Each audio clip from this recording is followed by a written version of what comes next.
मध्य प्रदेश के प्रसिद्ध व्यक्तित्व के बारे में आज की हमारी इस वीडियो में हम बात करने वाले हैं, जिसमें कि प्राचीन काल, मध्यकाल और आधुनिक काल के कुछ प्रसिद्ध व्यक्तित्व की हम बात करेंगे और ये भी हमारा कई पार्ट्स में वीडियो रहने वाला है। नमस्कार दोस्तों, स्वागत है आपका हमारे YouTube चैनल पर। आप सभी जानते हैं कि मध्य प्रदेश की जितनी भी कॉम्पिटिटिव एग्ज़ाम है, चाहे वो व्यापम के यानी कि PEB के थ्रू कंडक्ट होने वाली हो या फिर आयोग हमारा MPPSC के थ्रू हो, मध्य प्रदेश काफ़ी इंपॉर्टेंट विषय होता है। तो हमें कहीं ना कहीं इस पे काम करना रहता है। तो चलिए आज हम इसी कड़ी में प्रसिद्ध व्यक्तित्व की बात कर रहे हैं। तो व्यक्तित्व जो प्रसिद्ध होते हैं, इनसे संबंधित भी प्रश्न पूछे जाते हैं। तो आगे बढ़ते हैं, बात करते हैं चंड प्रद्योत के बारे में। PSC में इसके ऊपर क्वेश्चन आ चुका है। तो प्राचीन काल के ये हैं और अवंतिका शासक चंड प्रद्योत जो है हाथी पालन कला के विशेषज्ञ थे और महात्मा बुद्ध के समकालीन थे, तथा बुद्ध नहीं है वो महात्मा बुद्ध है, बुद्ध के समकालीन थे तथा मगध के राजा बिंबिसार के समकालीन भी हम कह सकते हैं। और बिंबिसार ने अपने राजवैद्य जीवक को चंड प्रद्योत का इलाज करने भेजा था। तो इतिहास में ये बात जो है काफ़ी प्रसिद्ध है। बौद्ध ग्रंथों के अनुसार मगध के दूसरे राजा अजातशत्रु ने प्रद्योत के आक्रमण से सुरक्षा हेतु पाटलिपुत्र दुर्ग बनवाया था। रुद्रदामन की बात करते हैं तो उज्जैन का शक राजा रुद्रदामन संस्कृत का महान पंडित था। गिरनार संस्कृत अभिलेख अनुसार सौराष्ट्र में सुदर्शन तट का पुनर्निर्माण करवाया था और सर्वप्रथम तिथि युक्त चांदी के सिक्के चलाए थे। इनकी समय ग्रीक लेखन यवनेश्वर ने यवन जातक को ग्रीक से संस्कृत में अनुवाद किया था। सम्राट अशोक को कौन नहीं जानता है। अवंतिका प्रांत प्रति रहते समय इसने विदिशा महादेवी जो है महादेवी से विवाह किया था। सांची के स्तूप का निर्माण करवाया था और यह 11 साल तक उज्जैन के राज्यपाल रहे थे। बाकी हम मौर्य काल में इनके बारे में विस्तार से पढ़ते ही हैं।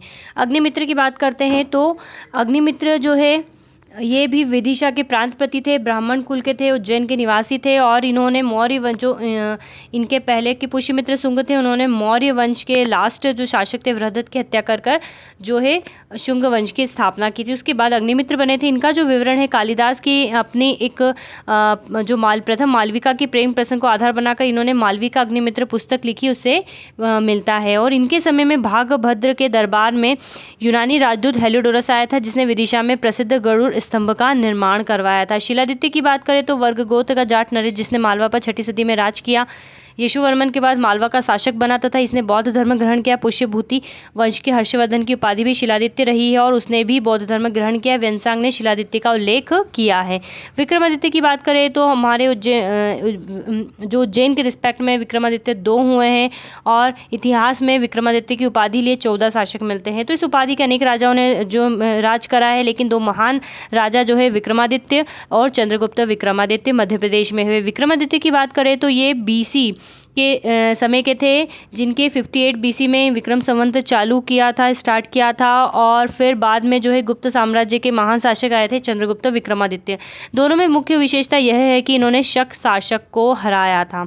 चंद्रगुप्त विक्रमादित्य की बात करें तो गुप्त शासक के थे। चंद्रगुप्त ने विक्रमादित्य की उपाधि धारण की। उज्जैन में शिक्षकों की नहीं, ठीक है, शकों की अंतिम सत्ता को भी उखाड़ फेंका। उज्जैनी को अपनी जो है राजधानी बनाया तथा उसके दरबार में नवरत्न रहते थे, जिसमें कालिदास, वराहमिहिर, अमर सिंह आदि प्रमुख थे। हालांकि कालिदास के कालखंड को लेकर काफ़ी मतभेद है।